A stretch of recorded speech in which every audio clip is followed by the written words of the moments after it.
coffee. About 1 billion people all over the world drink coffee every day, meaning that your morning shares something in its routine with someone in Ethiopia, someone in Indonesia, Guatemala, Honduras. So let's start with what coffee actually is. Many people are very surprised that coffee is actually made from a cherry.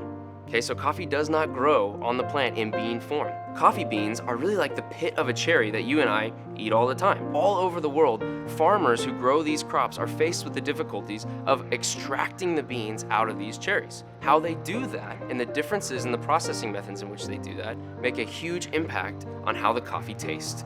There are two primary methods. The first one is the most prominent way, and that is called washed. Farmers will take the cherries, they'll put them on these beds, and they'll actually wash them with water, removing the pulp, removing the fruit, and removing the skin of these cherries. Then they allow these coffee beans to lay out in the fields and dry for about 30 to 40 days. We are isolating the coffee bean in this technique. Therefore, the taste in the cup is unhindered by anything else. It's just the coffee bean. Now, the other prominent method is called natural.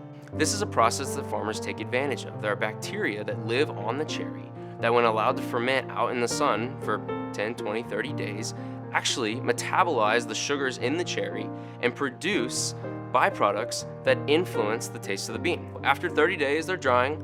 The farmers will then remove the fruit, remove the pulp, the skin, and what they're left with is a bean that is still very characteristic of the taste that a washed method might have, but is also influenced by some of this fermentation process. There's some sweetness that rounds out the bitterness. There's kind of a creaminess to it.